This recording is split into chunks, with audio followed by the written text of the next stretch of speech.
سنتكلم اليوم عن حل نظام معادلتين خطيتين بالتعويض. أخذنا بالأمس كيف يتم حل نظام معادلتين خطيتين بالتمثيل. أخذنا قبل إيش أنواع الحلول، إيش أنواع النظام في الحلول. سنتكلم اليوم عن حل نظام معادلتين خطيتين بالتعويض. اكتب المعادلة التالية بدلالة الصاد. صاد زائد 3 س تساوي 16. اكتب المعادلة نفسها بدلالة السين. كيف يتم كتابتها بدلالة الصاد؟ شاركوني بالشات. كيف يمكن كتابة المعادلة الأولى بدلالة الصاد؟ يعني اجعل الصاد في اليمين لوحده، اكتب يساوي، يلا نكمل. 3 س هذه راح ننقلها للطرف الآخر، الطرف الثاني، الطرف الأيسر، راح تكون سالب 3 س زائد 16.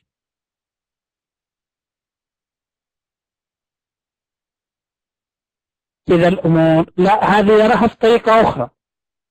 هذا عشان نوجد المقطع السادي نخلي السين بصفر، لكن احنا الحين نبغى نكتب المعادلة بدلالة. طيب ايش نكتب المعادلة الآن بدلالة السين؟ نكتب 3 س في اليمين تساوي صاد، تروح الطرف الثاني سالب صاد زائد 16. دلالة س يعني خلي السين لوحدها، يعني شيل الثلاثة، نقسم الأطراف كلها على 3 تصبح س تساوي سالب 1 على 3 صاد زائد 16 على 3. كيف الأمور معكم؟ واضح كيف تكتب المعادلة بدلالة صاد أو كيف تكتب المعادلة بدلالة س؟ واضح الأمور لديكم؟ طيب خليل يقول ممكن تين. ممكن. ركز معي في الصاد، بعيد الأولى والثانية على نفس النمط. ركز معي في الصاد. صاد 3 س تساوي 16، اكتبها بدلالة الصاد، يعني خلي الصاد هذه لوحدها في اليمين. 3 س نزلنا الصاد هذه لوحدها، بقيت 3 س، بديها للطرف الثاني هتروح بإشارة سالب لأن إشارتها موجب، وإذا أنا قلت أغير إشارتها يعني سالب 3 س. 16 طبعا ما لها إشارة يعني إشارتها موجب. هذا المقصود بالدلالة يا خليل. نكمل. احنا عندنا 3 حلول، يا إما مستحيلة حل، يا إما لها حل وحيد، يا إما النظام لا عدد لا نهائي من الحلول. متى يكون النظام مستحيل حل؟ عندما مثلا يأتيك مثال يقول لك 6 تساوي 5، هل هذا معقول؟ هل من المعقول أو من المنطق أن 6 تساوي 5؟ لا يمكن. طيب حل وحيد مثلا س تساوي 3، خلونا نحط هنا مثال مثل س تساوي 3.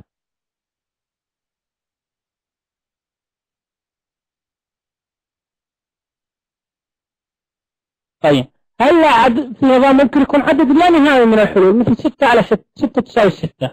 متى يكون النظام العدد لا نهائي من الحلول؟ إذا الطرف الأيمن متطابقا مع الطرف الأيسر، أقول النظام لا عدد لا نهائي من الحلول. إذا تساوى الطرفان. أحسنت يا رب. استعمل التعويض لحل النظام. س زائد صاد تساوي 10 وس ناقص صاد تساوي 4. اكتب إحدى المعادلتين على الصورة التالية. خلونا ناخذ المعادلة الأولى ونكتبها بدلالة، ناخذ المعادلة الثانية لأنها الأسهل، راح اكتبها الحين س تساوي بدلالة الس. كتبت المعادلة الثانية بدلالة الس. في واحد قال لنا والله أنا بكتبها بدلالة الصاد، أبغى أكتب المعادلة رقم 1 وبكتبها بدلالة الصاد. صحيحة، وهو واصل على نفس الخطوات تطلع معك الأمور تمام. الحين احنا أخذنا الس، عرفنا قيمتها بتساوي صاد زائد الأربعة. هذه الخطوة الأولى. الخطوة الثانية، شيل السين الآن هذه وعوضها في المعادلة رقم 1.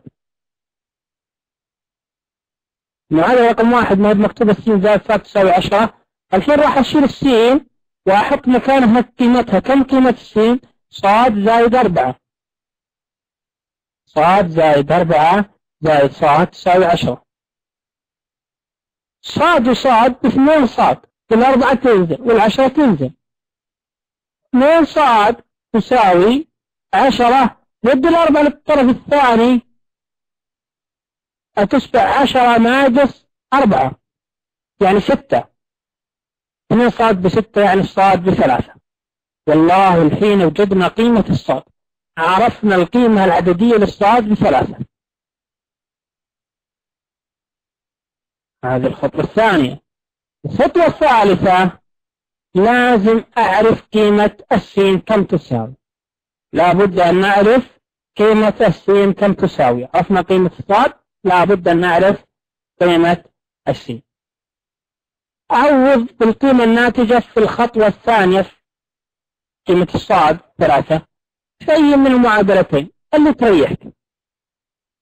س زائد الصاد تساوي 10. الحين شيل الصاد وحط مكان 3 قيمتها. انقل الأرقام مع بعض تطلع 10 ناقص 3 ب7، يعني السين وجدناها قيمتها 7. والله السين طلعت ب7 والصاد طلعت ب3، يعني الحل هو 7 و3. واضح هذا المثال جيدا؟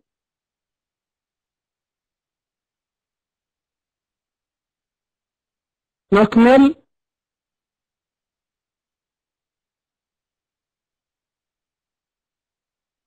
طيب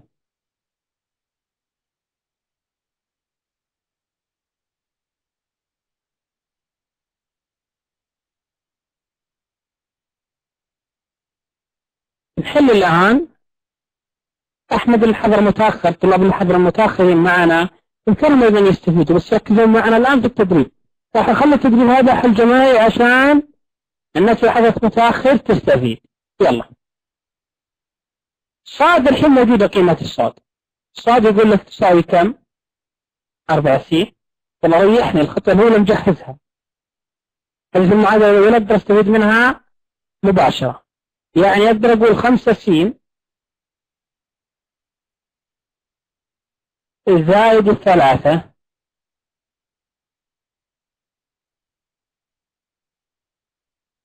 بالمعادلة الثانية الآن أنا، والصاد أشيلها وأحط مكانها كم؟ يلا قولوا لي. أنا ما راح أكتب، أبيكم تكتبونها في الشات أنتم. الحين ما أقدر راح أكتب الصاد، أكتب لي قيمة، وش القيمة اللي أكتبها مكان الصاد؟ من الأسرع؟ 4 س ناقص 6. 4 س ناقص 6. خلاص شفت لها مكان الصاد تساوي، كمل المعادلة، تساوي -1. وما نبسط المعادلة، خطواتك الأهم خطوات تبسيط المعادلة. 5 س تنزل كما هي، 3 ضرب 4 بكم؟ 12 س. نتخلص من الأقواس، الناقص ينزل. 3 ضرب 6 بكم؟ 18 وتساوي -1. 5 س زائد 12 يعني كم؟ 17 س تساوي -1. وانقل السالب 18 هناك تصبح موجب 18، يعني تصبح 17. صح ولا لا؟ نقسم على 17 للطرفين، نقسم 17 على الطرفين، أيصبح السين يساوي 1. منير أنت حاضر متأخر، هذا شيء طبيعي. شايف أبراج الحضور متأخر يا منير؟ طيب اللي عنده الصوت واضح يعطيني رقم 1، اللي عنده ما هو واضح يعطيني رقم 2، اللي عنده واضح يعطيني رقم 1، اللي ما واضح يعطيني رقم 2. أحمد ما أدري حلينا مشكلة، المشكلة لديك مش عندنا. منير حلينا المشكلة يا منير عندك من عندنا. حضورك المتأخر جعل لديك قصور في الفهم. ركز معنا في الأمثلة القادمة، حاول انك تلحق معنا الدرس ان شاء الله مرتبط معك. احنا الآن عرفنا قيمة السين، الآن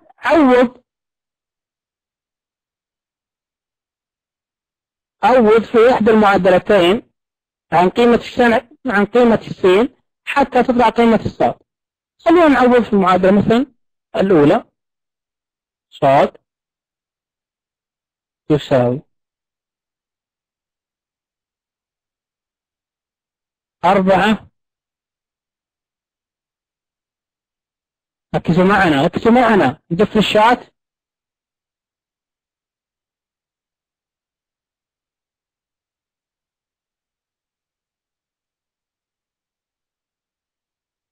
ركزوا معنا. صاد تساوي 4، شيل السين وحط مكانها كم؟ 1 لأنها قيمتها ناقص 6. هذا يعني الصاد بكم؟ جاوبوني. هذا يعني قيمة الصاد كم؟ 4 ناقص 6 بكم؟ جيبوني. 4 ناقص 6 بسالب 2.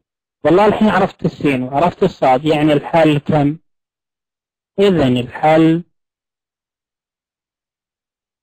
هو 1 سالب 2. واضح الجميع؟ ننتقل للمثال اللي بعده. عندنا أمثلة كثيرة راح تنبسطون إن شاء الله. استعمل التعويض لحل النظام. 4 س ناقص 3 صاد تساوي 1، و6 صاد ناقص 8 س تساوي سالب 2. يقول استعمل التعويض لحل النظام هذا. 4 س ناقص 3 صاد الآن لازم أجعلها بدلالة السين الصاد، وبجعلها بدلالة السين. أوكي، المقصود بجعلها بدلالة السين يعني خلي السين على اليمين لوحده. يعني 4 س تساوي 3 صاد زائد 1. أنا ما أبغى 4 س، أبغى السين لوحدها. قسم على 4، طلعت السين 3 على 4 صاد زائد الربع. هذه الآن وجدنا قيمة السين 3 على 4 صاد زائد الربع. الحين أخذ المعادلة الأولى والثانية اللي يريحك. خدت الأولى صحيح، خدت الثانية صحيح. 6 صاد ناقص 8 س تساوي سالب 2. الهدف منها وإيش؟ إنك تشيل السين تحط مكانها قيمتها. شايفين؟ نزل الأرقام، 6 صاد نزلت ناقص 8 نزلت، شال السين حط القيمة هذه. لو أخذت المعادلة الثانية اللي 4 س ناقص 3 صاد تساوي 1 صحيحة، بس تشيل السين هذه وتضع مكانها قيمتها. تتخلص من الأقواس هتطلع 6 صاد ناقص 6 صاد تساوي سالب 2. يعني سالب 2 تساوي سالب 2. يعني ايش؟ الجملة صحيحة. يعني النظام له عدد لا نهائي من الحلول. النظام له عدد لا نهائي من الحلول. اللي حضر الدرس بدايته يعرفوا ليش.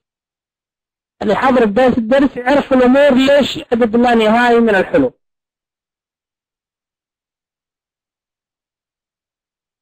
طيب طيب. ناخذ تطبيق.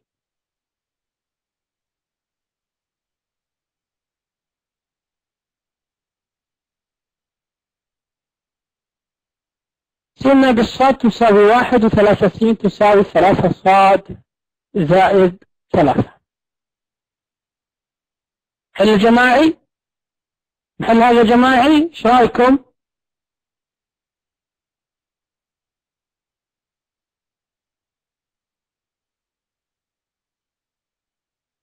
س تساوي صاد زائد 1. طيب رهف خذ القلم واكتبي. رهف حل لنا هذا التدريب، يلا رهف معاك القلم، اسحب القلم وحل لنا هذا التدريب.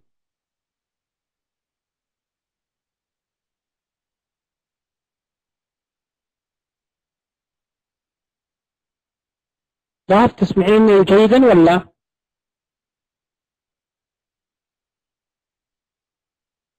أنا أعطيتك صلاحية الكتاب وأعطيتك القلم يا رهف. بإمكانك الضغط على علامة القلم ثم تتجه للتمرين تحليه مباشرة. ما أعرف استخدمه، قولوا له كيف تستخدمه، لازم تتعلمين كيف تستخدميه حتى تصبحين طالبة إلكترونية. ايوه يا سلام عليك. ايوه واصل يكتبي. ما عليك حتى انت اخذت الكبير في البداية، بس خلينا نشوف النمط عندك جيد ولا لا.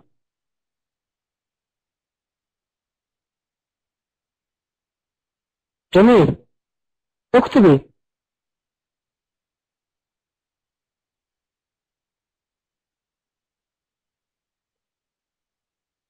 طيب خليني انا امسح لك، خليني انا امسح. لا ابدا من البداية في الاعلى، حاول الخط عندك يصغر، حاول تصغرين الخط حتى الكبير مرة صغر في الخط.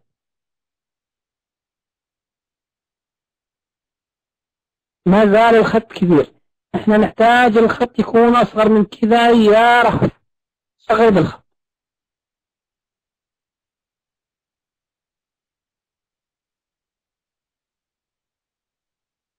ايوه صغر الخط ممتاز.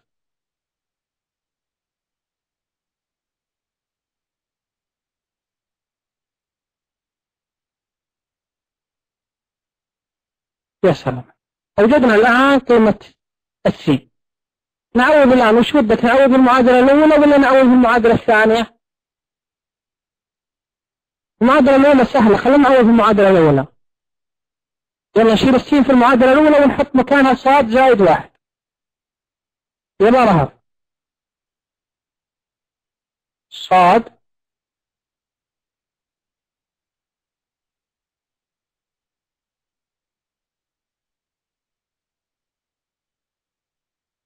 زائد 1. لا ناقص الصاد، ليش حطيت الأقواس؟ لا الحين احنا بنستخدم المعادلة رقم 1، دقيقة واحدة. هذه المعادلة رقم 1 س ناقص صاد تساوي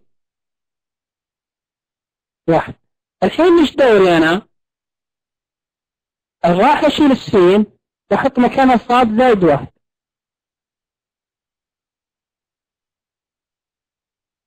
وبعدها أكتب المعادلة، يعني ناقص صاد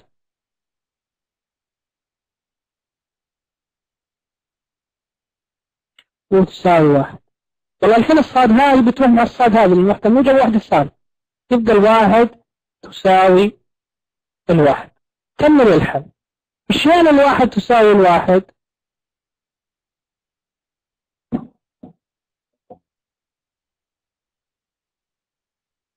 1 تساوي 1 لا نهائي، يوجد عدد لا نهائي من الحدود. اكتب العبارة هذه، يوجد عدد لا نهائي من الحلول.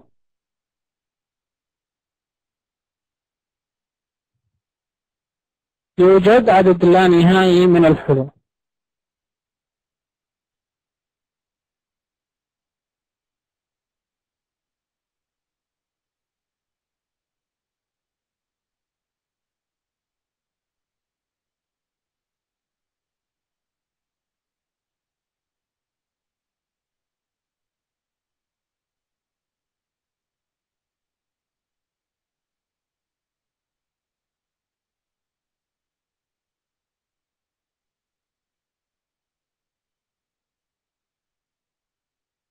من الحلول. أحسنت.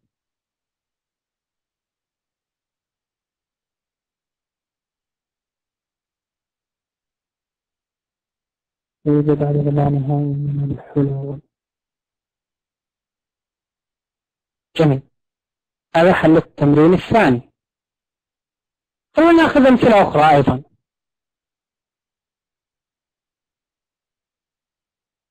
ما زال لدينا أمثلة، فخلونا نأخذ أمثلة. استعمل التعويض لحل النظام 2 س ناقص ص تساوي 8 وص تساوي 2 س ناقص 3. والله هو أعطاك الصاد قال لك 2 س ناقص 8، أعطاك الصاد جاهزة. خلاص روح للأولى واحذف الصاد وحط مكانها 2 س ناقص 3. شايفين؟ نزل 2 س، نزل السالب، شال الصاد وحط مكانها 2 س ناقص 3. تخلص من الأقواس الآن. أصبحت 3 تساوي 8. إيش رأيكم؟ إيش رأيكم 3 تساوي 8؟ ما رأيكم؟ لا يوجد حل لأنها جملة خاطئة. النظام مستحيل الحل. طيب من حاب يحل لنا هذه الفقرة؟ من حاب يشارك معنا في هذه الفقرة؟ خليل، تفضل يا خليل، معك القلم.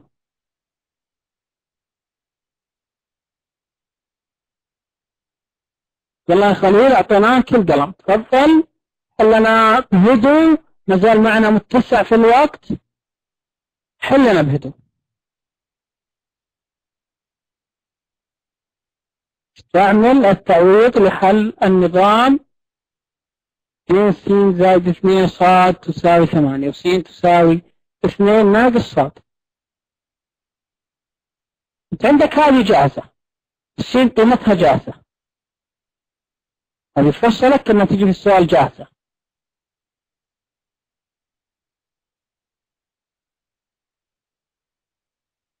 لا لا لا لا لا، انت الحين بتعوض في المعادلة الأولى عن قيمة السين، يعني راح تكون 2 وتفتح القوس وتكتب قيمة السين. قيمة السين اللي هي 2 ناقص ص. يلا كمل يا خليل. الآن فتحنا قوس تحط قيمة السين اللي هي 2 ناقص ص. قيمة السين كم يا خليل؟ قيمة السين كم؟ السين كم تساوي؟ 2 ناقص ص. الله يرضى عليك، اكتب لي 2 ناقص ص.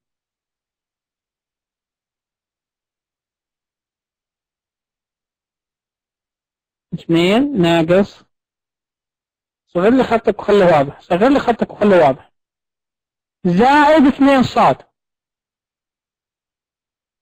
انك تكمل المعادلة، كمل المعادلة الأولى. زائد 2 ص تساوي 8. ما تساوي، باقي 2 ص ما كتبتها. اكتب بعد القوس اكتب زائد 2 ص، ثم بعدين تكتب يساوي 8 زائد 2 ص. لا لا لا لا لا لا، دقيقة خليل، وش فيك؟ لا تعرف تكتب زائد هكذا، تكتب واللي بالك واللي بالك.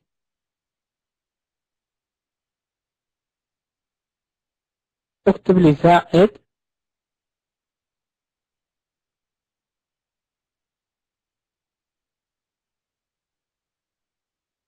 يلا كمل، زائد 2 ص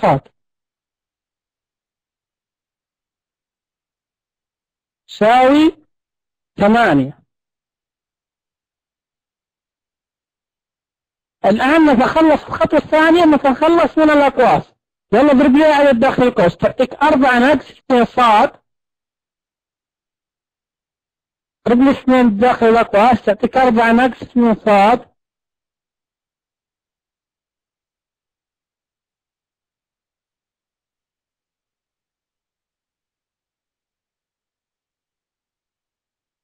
يلا كمل يا خليل.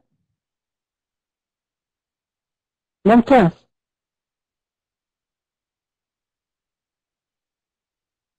نضرب باثنين باثنين.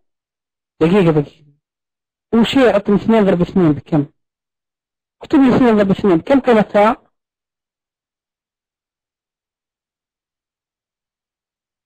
يا رجل 2 ضرب 2 اكتب لي قيمتها مباشرة، اكتب لي القيمة مباشرة، اكتبها لي أعلى هنا في مكانها أسفل 2 ضرب 2 اكتب لي هنا عند المؤشر، اكتبها لي هنا أيوة.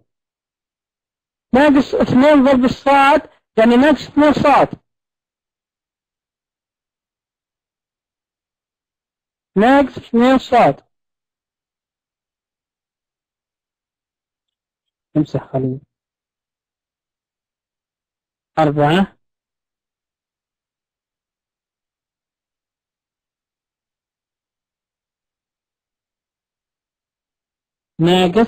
ناقص كم؟ ناقص صاد ولا ناقص 2 صاد؟ ناقص 2 صاد ايوه. خلاص خلصنا من الأقواس. الآن كمل وش بعد اللي بعد الأقواس وشو؟ زائد 2 صاد، زائد 2 صاد. جميل.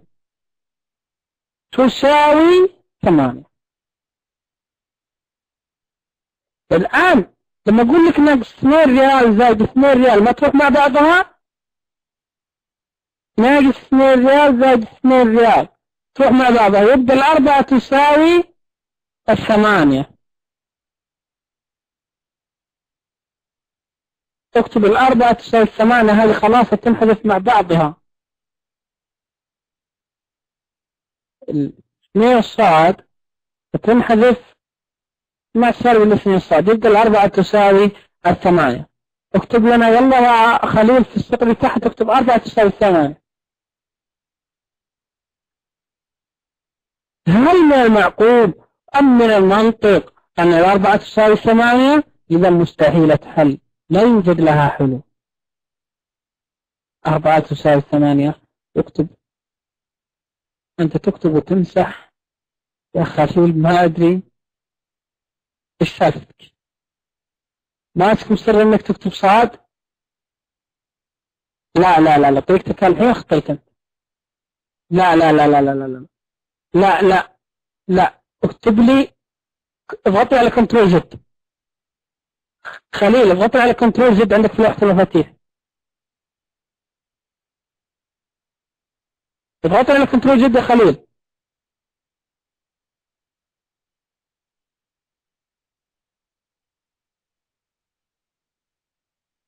طيب خلينا نكمل أنا يا خليل، خليني أكمل لأنك بديت تلخبط أمورك. خليني أنا أكمل لك يا خليل. جاتك طيبة بس النهاية ما أدري ليش. خلاص نقول هنا الأربعة سالب 2 صاد راحت مع موجب 2 صاد، فيبقى إيش؟ الأربعة في الطرف اليمين وفي الطرف الثاني نقول الأربعة تساوي 8. هل هذا معقول؟ مستحيلة حل.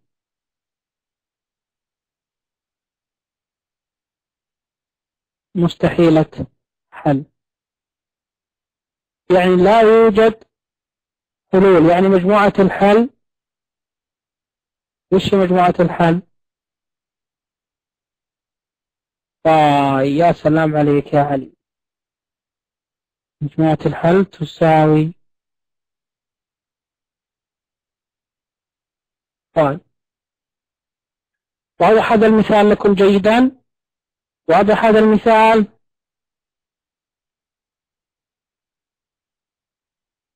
واضح تماما؟ نكمل. تعرفنا على الحل النظام بالتعويض عندما يكون له حلا وحيد. عرفنا متى يكون له حل وحيد، ومتى عرفنا متى يكون عدد لا نهائي من الحلول، ومتى لا يكون له حل. أعطوني الحالات الثلاث بالأرقام أو بأمثلة، يلا وضحوا لي الأمثلة. أعطوني أمثلة. متى يكون للنظام حل وحيد؟ هذا حل النظام يعني مقصود به حل وحيد.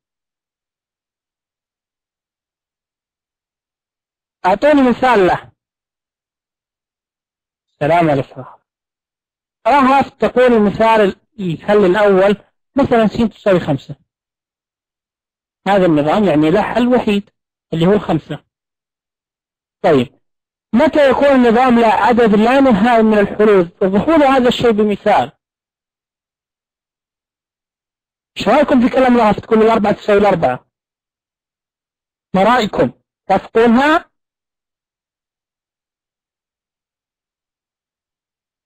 توافقون بالرأي؟ صحيح، يعني الأربعة تساوي الأربعة. طيب متى لا يكون للنظام أي حل بالتعويض؟ متى يكون ذلك؟ عندما يكون مثلا 5 تساوي 8 والأربعة تساوي 8، لأن خلاص خليه ما راح ينسى 4 و8 هذه. 5 تساوي 8. عرفنا هذا اليوم في درسنا هذا اليوم الحل، كيف أحل بالتعويض، إيش ممكن يطلع لي من أنواع الحلول. قد يكون حلا وحيد، قد يكون عدد لا نهائي من الحلول، قد يكون لا يوجد لنظام أي حل. عرفنا هذا وعرفناها عن طريق التعويض، لأن في طرق أخرى للحل للنظام. خدنا بالأمس طرق التمثيل وكانت 3 طرق للتمثيل.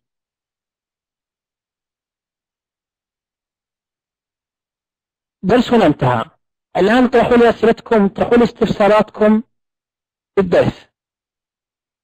معنا متسع من الوقت الآن، نرحب بأسئلتكم استفساراتكم. تفضلوا اطرحوا لي أسئلتكم، اطرحوا لي استفساراتكم. معنا متسع من الوقت، باقي وقت كثير. عندي سؤال، عندي استفسار، بإمكانه يستفسر. خلاص تعرفنا يا رهف على 3 طرق من التعويض.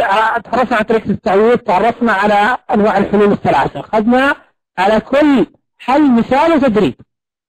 خذنا مثال وتدريب على الحل الوحيد، خذنا مثال وتدريب على عدد لا نهائي من الحلول، خذنا مثال وتدريب على عندما يكون للنظام لا يوجد حلول. خذنا مثال وتدريب، مثال وتدريب، مثال وتدريب، يعني أخذته 6 أمثلة من غير المقدمة. هناخذ خروج إن شاء الله في الأيام القادمة. هناخذ طريقة الحل بالتعويض، كلاهما سهل، لا يوجد بالرياضيات الصعب. كل الرياضيات سهلة، كلها سهلة، التعويض سهل والحل سهل وكل الرياضيات سهلة. معنا ما تلقاش حاجة صعبة، تجد كل الأمور سهلة يا أهالي. احضروا من البداية، ارفعوا نسبة التركيز معي بالدروس، ستجدون أن المادة سهلة وأن الرياضيات من أجمل وأسهل وأفضل المواد. درسنا انتهى، في أمان الله.